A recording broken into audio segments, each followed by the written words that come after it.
कितनी देर बातचीत होनी? 25।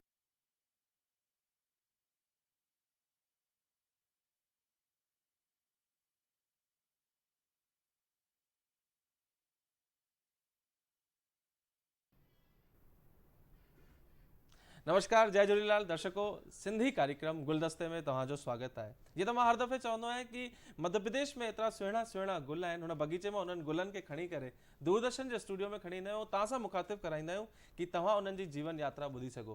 अॼु असां सां गॾु जेके शख़्सियत जुड़ियल आहिनि, उन्हनि पंहिंजो सॼो जीवन कला खे समर्पित करे छॾियो। मध्य प्रदेश जा वरिष्ठ रंगकर्मी आहिनि ऐं पंहिंजो जीवन नौकरी सां गॾु गॾु उन्हनि कला खे ॾेई करे हिकिड़ो वॾो मुक़ाम हासिल कयो। असां सां गॾु श्री अशोक बुलाणी साहब आहिनि, तव्हांजो स्वागत आहे साईं। जय झूलेलाल। नमस्ते नमस्ते, जय झूलेलाल, जय झूलेलाल। सर, ॾाढी ख़ुशी थींदी आहे जॾहिं सभिनि विधाउनि में त असांखे सिंधी ॾिसण लाइ मिलंदा ई आहिनि, डांस में, म्यूज़िक में, पर नाटकनि में तव्हां जहिड़ो नालो ऐं तव्हांजा जेके प्रोडक्शन्स अॼु असां ॾिसी रहिया आहियूं। पर मां दर्शकनि जेके तव्हांखे सुञाणनि ऐं न बि सुञाणनि, मुंहिंजो सुवालु इहो आहे कि शुरूआती दौर में तव्हां थिएटर सां कीअं जुड़िया? मतिलबु हू समय कीअं, हू पल कहिड़ो हो कि तव्हां थिएटर सां जुड़िया ऐं तव्हांखे छा शइ आकर्षित कई? तव्हां शुरू खां ई सिंधी नाटकनि में हुआ या पहिरीं हिंदी नाटकनि में हुआ? थोरो खुले रूप सां दर्शकनि खे ॿुधाईंदा। न, वो चवंदा आहिनि न, ज़िंदगी एक इतफ़ाक़ है। तो इहो इतफ़ाक़ मूंसां बि रहियो आहे।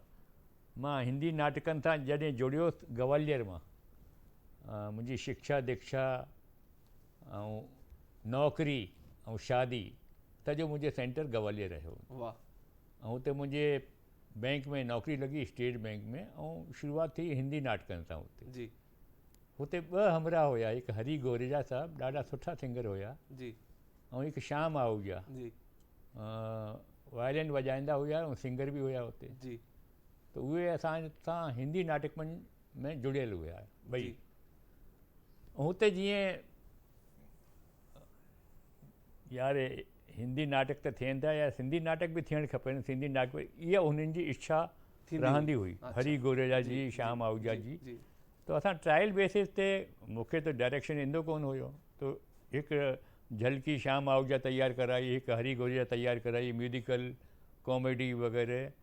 ऐं हुते सिंधी समाज पहिरीं दफ़ो कोई नाटक ॾिसे, इहो असांजे लाइ ॾाढी ख़ुशी जी ॻाल्हि हुई। ही कहिड़े सन जी ॻाल्हि था ॿुधायो? मतिलबु घणा साल पहिरीं जी ॻाल्हि? Long long ago, there was a king. शायदि इहा ॻाल्हि हूंदी शायदि 75 जे आसपास जी ॻाल्हि हूंदी शायदि। वाह। ऐं हुते ई बाड़े में हिकु सिंधी धर्मशाला आहे, उते ई असां कार्यक्रम कयोसीं। म्यूज़िकल नाइट बि हुई, झलकी बि कईसीं असां। जी। माण्हुनि खे ॾाढी वणी। ऐं असां कलाकार पहिरीं दफ़ो यानी सिंधी नाटकनि सां जुड़ियल जो मौक़ो मिलो, जंहिंमें फीमेल आर्टिस्ट बि हुयूं। लॻभॻि 50 साल, 46 साल कैलकुलेट कयूं त 50 साल पुराणी ॻाल्हि तव्हां। हाँ, पुराणी ॻाल्हि आहे, पुराणी। ॾाढो रोमांचक अनुभव रहियो, अॼु बि यादि थो अचे असांखे। जी। ऐं हिकु दया प्रकाश सिन्हा जो है अपने अपने दाव, हुनखे असां वरी सिंधी में तयारु कयोसीं हुते ग्वालियर में। जी। दुनिया आहे पैसे वारनि जी। उहा त सची ॻाल्हि आहे, 50 साल पहिरीं बि हुई ऐं हाणे बि आहे दुनिया पैसे वारनि जी। ख़ैर, पर हाणे दुनिया दिलि वारनि जी थी वई आहे, तव्हां जहिड़ा जेके कलाकार आहिनि। प्लीज़। हा, त उहो असां वरी वॾे ऑडिटोरियम में हुते कयोसीं, आर्टिस्ट कमाइन जो ऑडिटोरियम में। जी। उहो हिकु यादगार अनुभव रहियो असांजे सिंधी नाटकनि जी। जीअं असां चऊं शुरूआति, धमाकेदार शुरूआति हुते। जी। ऐं ॾाढी हुते क्राउड आयो सिंधी समाज जो, ऐं ॾाढो हुननि खे वणियो नाटक। जी। खिल मश्करी हुई, मैसेज हुयो, गीत संगीत हुयो, डांस हुयो, सभु मसाला जीअं चवंदा आहिनि न, फुल मसाला। तो उहो बि हिकु दुनिया आहे पैसे वारनि जी। मतिलबु शुरूआती नाटक जेको तव्हां पहिरियों सिंधी नाटक तव्हां कयो, उहो दुनिया आहे पैसे वारनि जी। वरी हुतो हिकु मैसेज आयो कि दिल्ली में कोई ऑल इंडिया कॉम्पिटिशन सिंधी नाटकनि जो। पोइ असांखे हरी गोरेजा इंतज़ारु कयो कि शायदि असांखे सॾु करनि, शायदि असांखे सॾु करनि। पोइ असां हिकु नाटक तयारु कयोसीं, जवाबु ॾियो। हा, जीअं मतिलबु सिंधी समाज में जेकी प्रॉब्लम्स आहिनि, बेरोज़गारी आहे या सिर्फ़ु धंधे में स्ट्रगल आहे, लॾे पटे आया, लॾे पटण खां पोइ स्ट्रगल, हुन टाइप जो हिकु जीअं चवंदा आहिनि नंढी झलकी हुई। 25 मिंट 50 साल पहिरीं जेकी समस्याऊं समाज फेस करे पियो, उन्हनि ते तव्हां हिकिड़ी झलकी तयारु कई कि जवाबु ॾियो। जवाबु हरी गोरेजा ई उनखे डेवलप कयो, उनखे इम्प्रोवाइज़ कयो उनखे।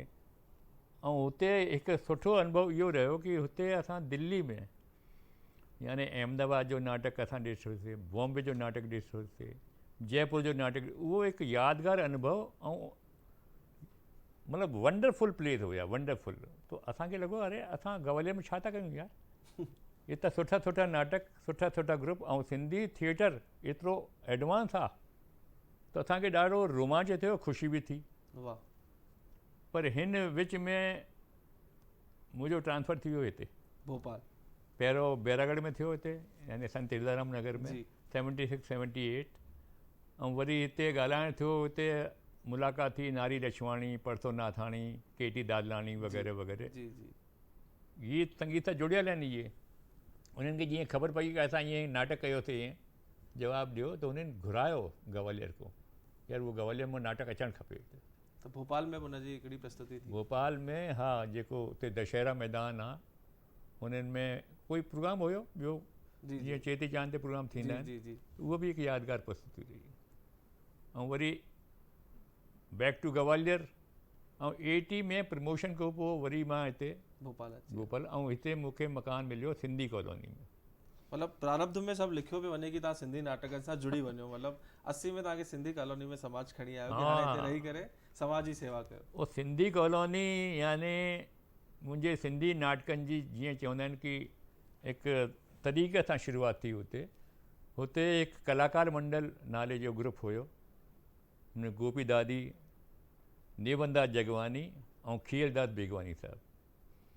हुननि खे जीअं ख़बर पई कि मूंखे घुरायो उन्हनि, नेवंदा जगवानी, शाम आहे चांहि पी भई, ऐं चयईं भई तूं हिंदी नाटक कंदो आहीं, वाई नॉट सिंधी नाटक। मां चयो हा, करे थो सघां। सही ॻाल्हि आहे। तो हिकु नाटक हुननि जी रिहर्सल हले पई, त हुननि मूंखे जोड़ियो हुन नाटक में। ऐं मुंहिंजो नेचर हुयो कि भई इम्प्रोवाइज़, हरी गोरेजा मूंखे सेखारियो इम्प्रोवाइजेशन, या ग्वालियर में असां सिखियोसीं इम्प्रोवाइजेशन, जेके सीन आहिनि में छा मज़ेदार थी थो सघे, जुड़ी सघनि। तो उनखे मां ॾाढो मज़ेदार तरीक़े सां पंहिंजो सीन जेको हुयो, तव्हां पंहिंजो इम्प्रोवाइज़ कयो, पंहिंजो सीन इम्प्रोवाइज़ कयो, त उन्हनि खे ॾाढो वणियो।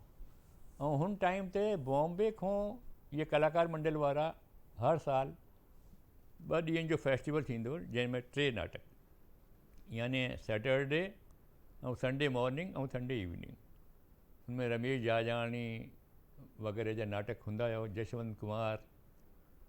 तो ॾाढो रोमांचक अनुभव हुयो। ऐं एतिरा सुठा नाटक, शानदार नाटक बॉम्बे जा, ऐं हिते जी मतिलबु भोपाल जी ऑडियंस खचाखच रवींद्र भवन भरियल हूंदो आहे। वरी असां चर्चा कईसीं कि असांखे बि शुरूआत करणु खपे हिते कलाकार मंडल खे। जी।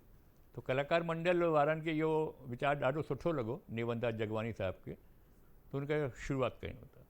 खीरदास बेगवानी साहिबु पहिरियों नाटक लिखियो, करणी भरणी। ये जेके नाला तव्हां खणी रहिया आहियो, दर्शकनि खे ॿुधायां, इहे भोपाल में रंग कर्म जा भीष्म पितामह चई सघूं था, शुरूआती जिन मतिलबु हिनखे नेवंदा जगवानी त ॾाढो वॾो नालो, नींव विधी। इहे दर्शकनि खे ख़बर हुजणु खपे, इहे नाला उहे आहिनि जेके अॼु जे कलाकारनि खे उन्हनि जे मथां स्टडी करणु खपे ऐं पढ़णु खपे। जी प्लीज़। नेवंदा जगवानी साहिब जी पर्सनैलिटी ॾाढी सुठी हुई, नेचर ॾाढो सुठो हुयो, खिल मश्करी जो, ऐं ड्रामे जे प्रति समर्पित हुया, डेडिकेशन वॾी ॻाल्हि आहे। ऐं टीचर हुया, तो सॼो सिंधी समाज हुननि खे साईं साईं साईं साईं साईं साईं।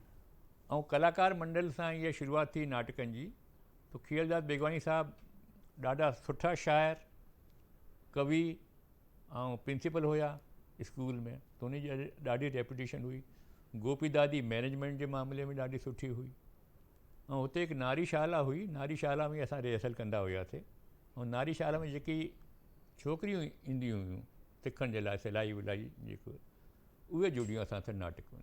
वाह। करणी भरणी बि हिकु कहिड़ो नालो हुयो, विरहसत ॾाढो यादगार नाटक रहियो आहे असांजो कलाकार मंडल जो। ऐं शल धीअर ॼमें, अॼु बि हिननि नाटकनि जा शोज़ थींदा रहंदा आहिनि, जिन नाटकनि जा तव्हां नाला खणो था, इहे ऐतिहासिक नाटक आहिनि, हिस्ट्री ॿुधाईंदा आहिनि। जी यस। शल धीअर ॼमें हिकु नयो कंसेप्ट, हिकु फिल्म ठही हुई, शल धीअर न ॼमें। जी, बॉम्बे जे प्रोड्यूसर्स खे फिल्म ठाही हुई। तो हीअ गोपी दादी, खीरदास बेगवानी ऐं नेवंदा जगवानी साहिबु, हुननि जो कंसेप्ट शल धीअर ॼमें। ऐं मुंहिंजो हिन विच में ट्रांसफर थी वियो उज्जैन। हुननि मूंखे उज्जैन में घुरायो कि उज्जैन में तोखे अचिणो आहे, नाटक तयारु कराइणो आहे। ऐं वरी असां मिक्स रिहर्सल कईसीं। बैरगढ़ जा कुझु कलाकार जुड़िया, कुझु हिते कलाकार मंडल जा सिंधी कॉलोनी जा, त उहो बि ॾाढो यादगारु नाटक रहियो। ऐं हुन खां पोइ वरी सिंधी नाटकनि जी हिकु जर्नी जीअं चवंदा आहिनि शुरू थी वई। मौक़ो मिलियो नागपुर वञण जो, नागपुर फेस्टिवल ॾिसण जो, अहमदाबाद, दिल्ली। तो हिकु सुठी ॻाल्हि इहा थी कि हुते उहो चवंदा कि अरे भोपाल में भी सिंधी नाटक थींदा आहिनि छा? भोपाल में भी सिंधी नाटक भई भोपाल में शुरुआत थी वई आहे। ऐं हिकु सुंदर अगनानी साहब अखिल भारतीय सिंधी ॿोली साहित्य सभा जे नाले संस्था हलाईंदा आहिनि। ऐं हर साल सिंधी ड्रामा फेस्टिवल कॾहिं भोपाल में, कॾहिं नागपुर में, कॾहिं दिल्ली में, कॾहिं अहमदाबाद में, कॾहिं बॉम्बे में, त उन्होंने असांखे हुते घुरायो, नागपुर में घुरायो। ऐं असां कहिड़ो नाटक शायदि साह ते कहिड़ो भरोसो, साह ते कहिड़ो भरोसो जी। तो अगनानी साहब ॾाढा ख़ुशि थी विया। हुननि जो लिखियलु नाटक आहे, मज़ेदार नाटक आहे, अम्मा जे मथां एकाग्र उहो। जी जी। तो हर साल वरी दिल्ली हुजे, नागपुर हुजे, किथे बि हुजे, अहमदाबाद हुजे, भोपाल जो कलाकार मंडल, हुन टाइम त नालो शायदि कलाकार मंडल ई हुयो। वरी चवंदा आहिनि कि भई ज़िंदगी बदलती गई, बदलती गई, बदलती गई, एडवांस थी वई, एडवांस थी वई, एडवांस थी। ऐं असां सां जेके कलाकार हुआ, हिकु वॾी ॻाल्हि इहा आहे कि सिंधी समाज में business is a priority. True. या नौकिरी जे प्रायोरिटी, बिजनेस बि कंदा आहिनि, ॾाढे मन सां कंदा आहिनि, ॾाढे दिलि सां कंदा आहिनि, ॾाढी महिनत सां कंदा आहिनि। ऐं नौकिरी में बि स्टेट बैंक में सिंधी जेके वर्कर हुआ उनजी ॾाढी रेपुटेशन हुई जी कि यार बहुत अच्छा वर्कर है, यार बहुत डिवोटेड है, यार जो काम बोलो बल्कि 10 काम और बोलो तो कर गया वो, टाइम से आएगा, पंक्चुअल है और भागने की जल्दी नहीं करेगा वो। तो ॾाढी सुठी एक इम्प्रेशन हुई हुते। तव्हांजी सॼी यात्रा में हर ट्रांसफर, नौकरी ऐं बैंक जो वॾो रोल आहे। त हिकिड़ो गॾोगॾु सवाल थो ठहे कि नौकरी कंदे कंदे, हिकु सरकारी नौकरी कंदे, ऐं तव्हां जीअं पंहिंजे वक़्त में चओ था कि सभु ईमानदारीअ सां नौकरी कंदा, डेडिकेटेड हूंदा, त केतिरो कठिन हूंदो आहे उहो समय कढी करे पंहिंजे परिवार जो समय बचाइणु, नौकरीअ मां समय बचाइणु ऐं नाटकनि खे ॾियणु। इहो कहिड़ो अनुभव आहे, इहो दर्शकनि खे ज़रूरु ॿुधायो। छो त माण्हू चाहींदा आहिनि असां फुल टाइम कयूं, को बि कमु कयूं, पूरे समर्पित भाव सां कयूं, पर तव्हां ॿई यात्रा, पंहिंजी नौकरी जी यात्रा ऐं तव्हांजी कला जी यात्रा सुठे नमूने निभाई। त इहो केतिरो कठिन या सरल हो, थोरो दर्शकनि खे ॿुधाईंदा? ॾाढो सुठो सुवालु आहे, छो जे ऑलमोस्ट सभई नौकरी वारा हुआ जी। ऐं असां हिकु नाटक जम्मू छोगानी साहब मूंखे सजेस्ट कयो। जम्मू छोगानी साहब हुन वक़्तु सिंधी अकादमी जा डायरेक्टर हुआ जी। वारी संदो कोट जी, वारी संदो कोट। यानी पार्टीशन खां पोइ सिंधी समाज जीअं आयो हिंदुस्तान में, स्ट्रगल, तकलीफ़ियूं, ऐं जेको स्ट्रगल खां पोइ वरी पंहिंजे पाण खे स्थापित करण जो जदोजहद। हाँ, पर आख़िरी में छा हुयो कि असां पंहिंजी भाषा मतलब विञाए छॾियाऊं या भुलिजी विया आहियूं, या अॼु जी जेकी यंग जनरेशन आहे कि अरे छाजे सिंधे सिंधे सिंधे लॻाए छॾियो आहे, छाड़ी सिंधी भाषा, सिंधी भाषा। तो वाई सिंधु कोट असां खोड़ कमायोसीं हिते हिंदुस्तान में अची करे, पर असांजी भाषा असां वटि कोन्हे, यानी रेत का किला बनाता हूं मैं। तो उहो ॾाढो यादि। ऐं हुनमें असां सां जेके जुड़ियल हुआ हिकु OP हथुदानी साहब बैंक जा। जी। तो जेको तव्हां सवाल पुछियो कि भई नौकरी वारा कीअं एडजस्ट कंदा हुआ, ॾाढो कठिन थींदो आहे। मूंखे लॻंदो आहे कि नौकरी सां गॾु करणु, इहो अनुभव पंहिंजे पाण में। स्वाति केवलानी हुई उनमें जी, उहा बि बैंक में, OP हथुदानी बैंक में, KT दादलानी उहो बि बैंक में। तो बैंक को सिजो भॼदा भॼदा रिहर्सल जे लाइ ईंदा। हिते ई असां अकादमी ऑफिस में ई कंदा हुआसीं रिहर्सल हिते जी। मुला रमूजी भवन में, जी, जिते जी। सिंधी अकादमी मथे आहे, जी, जी। हुते ई रिहर्सल कंदा हुआ। त उन्हनि स्पेस ॾिनी असांखे। जी।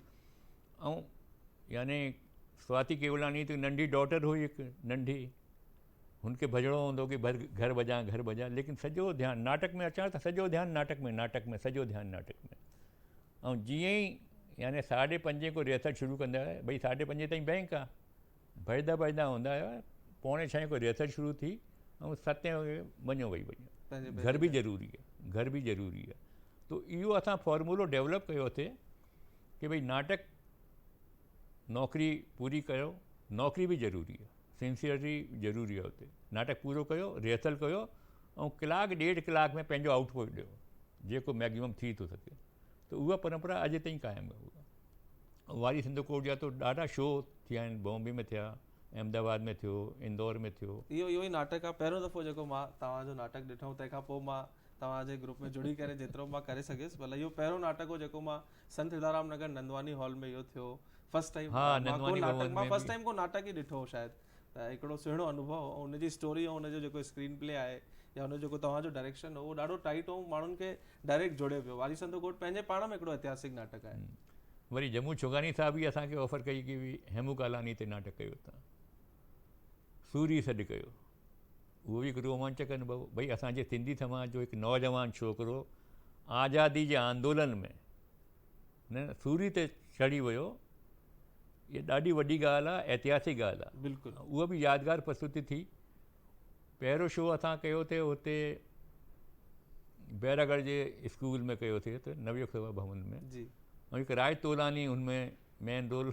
हा, राज तोलानी जी जॾहिं ॻाल्हि निकिती आहे, तव्हां अनुमति ॾियो त मां दर्शकनि खे ॿुधायां। दोस्तो, राज तोलानी उहो कलाकार आहे भोपाल जो, सिंधी कलाकार, जेको अॼुकल्ह राज अर्जुन जे नाले सां इंडस्ट्री में सुञाणो थो वञे। सीक्रेट सुपरस्टार फिल्म हुजे या हींअर साईं बाबा जेकी वेब सीरीज़ आई आहे या तलाईवा जेकी मूवी आई आहे, उनमें लीड रोल्स में, सेकेंड लीड रोल में शेरशाह जेकी फिल्म आई आहे, उनमें हींअर सुठे सम्मान पूर्वक भोपाल जे हिन रंगकर्मी जो नालो तव्हांजे ई डायरेक्शन में हू अॻियां वधो, तव्हां सां गॾु उन्हनि कमु कयो। जी प्लीज़। सुठी ॻाल्हि इहा, मतिलबु रोमांचक टर्निंग पॉइंट इहो थियो कि 2 ॾींहं पहिरियों हुनजो एक्सीडेंट थी वियो। शो खां 2 ॾींहं पहिरीं एक्सीडेंट थी वियो। ऐं हेमू कालानी जो मेन रोल, तो मां चयो भई आपको चेंज कर दें, क्या करें आपको? बोले न न, रोल तो मां ही कंदुसि, भले कुछ भी थी वञे। मूंखे ॾाढी ख़ुशी थी, मन करे यार हे जज्बो रहंदो आहे। ऐं लंगड़ाए दे हुन पंहिंजो परफॉर्मेंस जेको ॾिनो, ऐं उते जेको कारपेंटर हुयो जंहिं हुन जेल जो सीन बि क्रिएट कयो कारपेंट्री करे करे, बिल ॾाढो वॾो हुयो। ऐं नाटक ॾिसी करे चई कि नहीं भाई साहब मुझे एक पैसा नहीं चाहिए। वाह, मुझे एक पैसा, इतना शानदार हेमू कालानी हमारे सिंधी समाज का, नहीं नहीं एक पैसा नहीं चाहिए मुझे। तो इहो बि हिकु यादगार अनुभव रहियो असांजो हुतो। वरी उन जम्मू छोगानी साहब हिकु ॿियो ऑफर ॾिनो असांखे, राजा ॾाहर सेन मिट्टी लदो मान, यानी असांजो आख़िरी हिंदू राजा। उहो बि हिकु रोमांचक प्रस्तुति रही, मिट्टी लदो मान। पोइ सिलसिलो जीअं चयां, वरी जम्मू छोगानी साहब जो मां इन करे शुक्रगुज़ार आहियां, उन कृष्ण खटवाणी साहब खे अकादमी जो सम्मान मिलियो, तो उन्हनि जो लिखियलु हिकु नाटक आशियानो जी, ॾाढी यादगार प्रस्तुति रही। उहो असां कयोसीं आशियानो। वरी जम्मू छोगानी हर साल असांखे मोकिलींदा हुया इंदौर, कि कृष्ण खटवाणी जी कहाणियूं जेकियूं आहिनि झलकियूं हुनजे मथां कयो, हुनजे मथां तव्हां ड्रामा कयो, ऐं असां ड्रामा शुरू कयासीं। वरी हिकु कॉमेडी नाटक बि कयो खिटराग। जी, खिटराग जंहिंमें तव्हां बि हुनमें मेन रोल कयो। हुनमें पंहिंजो कमु। जी जी, यादगार नाटक आहे। खिल मश्करियूं जो दहेज प्रथा, भई दहेज ॾाजो न वठो, ॾाजो वठो, ॾाजो न वठो, तो थींदी हर टाइप जी अम्मा रहंदी, हर टाइप जी फैमिली रहंदी आहे। हुनजो हिकु मज़ेदार प्रस्तुति रही। वरी अमर गोपलानी साहब आहिनि इंदौर जा, उन्हनि जो असां हिकु नाटक कयोसीं न्याणी ना आहे निवाणी। उहो बि दहेज प्रथा जे ख़िलाफ़ु आहे कि उहो छोकिरी पुलिस घुराए वठंदी आहे। तव्हां मतिलबु मूंखे लॻे थो कि तव्हांजे जीवन में जेतिरा तव्हां नाटक कया, तव्हां डायरेक्ट कया या एक्ट कया, किथे न किथे हिकिड़ो सामाजिक संदेश ज़रूरु तव्हां समाज खे ॾियण जी कोशिशि कई। हू कॉमेडी हुजे, हू सीरियस नाटक हुजे, उहो अलॻि फिक्शन जो नाटक हुजे, पर हुनमें हिकिड़ो संदेश समाज लाइ ज़रूरु हूंदो। उहो तव्हांखे केतिरो थो लॻे कि हाणे मां थोरो सो तव्हांजी यात्रा खां अलॻि हिकिड़ी ओवरऑल ॻाल्हि थो पुछणु चाहियां कि नाटकनि जो समाज ते घणो वॾो असरु आहे, जेको असां कंदा आहियूं, दर्शक जेको ॾिसंदा आहिनि, उहो समाज लाइ केतिरो थींदो आहे? भई जेकी ऑडियंस अचे थी, उहो टाइम कढे करे, पेट्रोल ख़र्च करे परियां परियां थी अचे जी, तो उन्हनि खे लॻे थो कि असांखे कुझु अहिड़ो ॾिसण जे लाइ मिले नाटक जंहिंमें मनोरंजन बि हुजे, मैसेज बि हुजे, ऐं कुझु असां मतिलबु रोमांचित थी वञूं जी, कि वाह यार मज़ो अची वियो, ऐं यादगार रहे उहे लम्हा यादगार रहनि। इन करे यादगार प्रस्तुति ॾाढी ज़रूरी आहे। एक्टिंग ॾाढी ज़रूरी आहे। Music, singing, light, set, costume and overall जेको मैसेज थियणु खपे ड्रामे में, message with entertainment. Message with entertainment, इहो ॾाढो ज़रूरी आहे कि हिकिड़ो संदेश समाज खे वञणु खपे। तव्हांजे नाटकनि में हर दफ़े इहो ॾिठो वियो आहे कि आख़िरी 5-7 मिंट में हिकिड़ो को वॾो संदेश तव्हां दर्शकनि खे ॾींदा आहियो। जी, न उहो थियण ई खपे। छड़ो असां संदेश वारो नाटक कयूं हुन में बि मौजो कोन हूंदो जेसि ताईं एंटरटेनमेंट न हुजे। एक्टिंग सुठी न ईंदी त कोई नाटक ॾिसणु कोन ईंदो, भॼी वेंदव, उथी करे भॼी वेंदा। त असांजे नाटकनि में इहा ऐतिहासिक याने यादगार आहे असांजी कि ऑडियंस याने पहिरियों अची वेंदी आहे, अधु कलाकु 1 कलाकु पहिरियों, या नाटक ॾिसणो आहे, सीट मिली वञे ऐं आख़िर तक वेठा रहंदा आहिनि उहे। ऐं यादगार नाटक रहिया बि आहिनि। असां जीअं कृष्ण खटवाणी साहिब जा असां उते कंदा आहियूं, हर साल कंदा आहियूं उते इंदौर में जी। हुननि जी कहाणी आहे विछोड़ो, पंहिंजा परावा, सियारे जो हिकु ॾींहुं, त माण्हू ॾाढा रोमांचित थींदा आहिनि। ऐं हुते हिकु सूतधार संत आहे सत्यनारायण व्यास जी, हुननि कृष्ण खटवाणी साहिब जा सिंधी नाटक असां सां हिंदी में कराया हुते कि नहीं भाई हिंदी भी ऑडियंस भी देखे इन कहानियों को, बहुत अच्छे मैसेज हैं, बहुत अच्छा प्रस्तुति है इसकी। त हिकु पंहिंजे पाण में इहा यात्रा जेकी आहे जंहिंमें संदेश बि आहे, एंटरटेनमेंट बि आहे। भोपाल ऐं मध्य प्रदेश, छो त तव्हांजी ग्वालियर खां यात्रा शुरू थी, बैरागढ़, संतनगर पहुता, उज्जैन, भोपाल, मतिलबु किथे न किथे तव्हां मध्य प्रदेश में ई पंहिंजी नौकिरी जेकी सॼी कई आहे। तव्हांखे भोपाल, छो त हाणे आख़िरी 4-5 मिंट ॿिया इंटरव्यू में आहिनि, कुझु सवाल मूं वटि आहिनि, संक्षिप्त में मां पुछणु चाहींदुमि, भोपाल ऐं मध्य प्रदेश खे तव्हां केतिरो मज़बूत था सम्झो सिंधी रंगमंच जे नज़रिए सां? हिंदी में त ख़ैर असां पूरे हिंदुस्तान में असांजो नालो आहे ऐं वॾा फिल्मूं अॼुकल्ह भोपाल में ठही रहियूं आहिनि, एक्टर्स जो सम्मान आहे। सिंधी रंगमंच जे नज़रिए सां तव्हां भोपाल या मध्य प्रदेश खे केतिरो साउंड ऐं ग्रीन था सम्झो? हाँ, ॾाढो सुठो सुवालु आहे। न रंगमंच जे हिसाब सां मध्य प्रदेश में यानी हिकु अजीब ॻाल्हि आहे कि छड़ो भोपाल हाणे थोरी घणी एक्टिविटी इंदौर में शुरू थी आहे, या कटनी में हिकु हमरा कंदो आहे सिंधी नाटक, ॿिया सिंधी नाटक ई नथा थियणु खपनि। भई एतिरा सिंधी बहुल एरियाज़ आहिनि असांजे मध्य प्रदेश में, जबलपुर आहे, ग्वालियर, जबलपुर में सिंधी नाटक नथा थियनि। असां वेंदा आहियूं, करे ईंदा आहियूं। जीअं असां हिकु हिंदी नाटक आहे, मराठी आहे ओरिजिनल, आई रिटायर होते मम्मी रिटायर होती है, असां हुनखे सिंधी में कयोसीं, मम्मी रिटायर थी करे, तो ॾाढो सुठो रिस्पॉन्स हुते जबलपुर हुजे। तो इहा शुरूआति थियणु खपे कि मध्य प्रदेश में हर हंधि सिंधी नाटकनि जी शुरूआति थियणु खपे। कटनी आहे, ग्वालियर में थियणु खपे, दमोह आहे, इंदौर आहे, उज्जैन आहे। जीअं हिंदुस्तान में अॼु बि नागपुर, जयपुर, अहमदाबाद, जीअं हुते चंद्र सामनानी साहिब आहिनि, आदिपुर आहे, या बॉम्बे में थींदा आहिनि नाटक, अॼु बि थींदा आहिनि नाटक, सिंधी नाटक। मूंखे लॻे थो कि मध्य प्रदेश में ॿियनि सेंटरनि ते बि शुरूआति थियणु खपे। निश्चित ई उन्हनि दर्शकनि लाइ जेके असांजो प्रोग्राम मध्य प्रदेश में ॾिसी रहिया आहिनि, जेके ॿाहिरि बि ॾिसी रहिया आहिनि, असां जेतिरो थी सघे कला ऐं संस्कृति जी गतिविधियुनि में जेतिरो असां सक्रिय थी वेंदासीं, ओतिरो असां सवले नमूने पंहिंजे कल्चर, पंहिंजे साहित्य, पंहिंजी ॻाल्हियुनि खे, पंहिंजे रीति रिवाजनि खे बचाए सघंदासीं। हीअ मुंहिंजो आख़िरी सुवाल बि आहे ऐं इम्पोर्टेंट बि आहे कि हाणे भविष्य तव्हां किथे था ॾिसो, मतिलबु अचण वारे 20 सालनि खां पोइ, छो त तव्हां ट्रांसफॉर्म थींदे ॾिठो आहे। मुंहिंजी ख़ुशनसीबी बि आहे कि जेके हिते गेस्ट ईंदा आहिनि हिन प्रोग्राम में, उहे अनुभवी हूंदा आहिनि, उन्हनि जी उमिरि वॾी हूंदी आहे, उन्हनि जे पुठियां उन्हनि जो इतिहास जेको उन्हनि जो कमु कयल आहे वॾो आहे। त मां इहो हर दफ़े इहो सवाल पुछणु चाहींदो आहियां कि तव्हां शयुनि खे मटिजंदे ॾिठो आहे, हिकिड़ो ॾाढो इंपॉर्टेंट थींदो आहे कि ट्रांसफॉर्म थींदे ॾिठो हुजे। तव्हां 90s जो दौर ॾिठो, तव्हां 80s ॾिसो, तव्हां 2021 में वेठा आहियो ऐं अञा भविष्य तव्हांखे ॾिसणो आहे, त तव्हां किथे था ॾिसो कि अचण वारे 20 सालनि में, 10 सालनि में तव्हांजी छा प्रिडिक्शन्स आहिनि कि असां सिंधी रंगमंच में किथे खणी वञी सघूं था, केतिरी गुंजाइश आहे, ऐं कुझु ॿ शयूं इंपॉर्टेंट जिन खे असांखे ख़्यालु रखणु खपे जंहिंसां अञा असां परिपक्व थी वेंदासीं? न, हिकु सुठी ॻाल्हि इहा आहे कि छो असांजी संस्था न, बल्कि जेके हिंदुस्तान में जेके भी सिंधी संस्था हलाइनि था ड्रामे वारी, उनमें money is not a big matter, money is secondary. छो जो असां सां जेके कलाकार जुड़ियल आहिनि न, उहे ईअं चवंदा कि भई कितना पैसा मिलेगा, पैसा खपनि, असां एतिरो ख़र्च था कयूं, पेट्रोल ख़र्च था कयूं। Money is no matter at all. इन करे सिंधी रंगमंच ज़िंदा आहे अॼु जी तारीख़ में बि। कोई असांखे घुराईंदो आहे त पुछंदो आहे भई घणा पैसा खपनि तव्हांखे, भई ओट मोट जो ख़र्चो असांखे ॾेई छॾिजो ऐं रस्ते में जेको ख़र्चु थींदो, बाक़ी जेकी तव्हांजी इच्छा हुजे सिर अखियुनि ते, न त कुझु न खपे असांखे। त साम्हूं वारे बि ॾाढा ख़ुशि थी वेंदा आहिनि। हिन करे सिंधी रंगमंच ज़िंदा आहे, ज़िंदा रहंदो, हिन जो विस्तार थियणु खपे। असां त हर हंधि वञण जे लाइ तयारु रहंदा आहियूं ऐं असांजे कलाकार बि ॾाढा जोशीला आहिनि मामले में। छा भई किथे मौक़ो मिले, कोई फेस्टिवल हुजे, किथे बि हुजे, असां जोधपुर बि करे आयासीं, असां जयपुर बि करे आयासीं। तो इहा हिन हिसाब सां जेकी असांजी मानसिकता आहे कि भई मनी पैसो छा आहे, कुझु आहे छा पैसो जो मतिलबु। असांखे जेको मान मिले, प्यार मिले, ऑडियंस जी तालियूं मिलनि, भई हिकु ताली वॼे कि वाह साहब मज़ो अची वियो, मज़ो अची वियो, इहो ई खोड़ आहे। इहो ई खोड़ आहे। करोड़ रुपया असांखे मिली विया, करोड़ रुपया मिली विया। निश्चित ही या करोड़नि रुपयनि जी ॻाल्हि ऐं कोशी लालवानी जी हिकिड़ी सुहिणी साहित्यकार ऐं गीतकार हुननि सुठो लिखियो आहे कि जाग सिंधी जाग या वेल सुम्हण जी न आहे, नालो नाणो खूड़ कमाई सिंधियत वेटे विसारे। त हाणे असांखे सिंधियत खे ज़रूरु रखिणो आहे।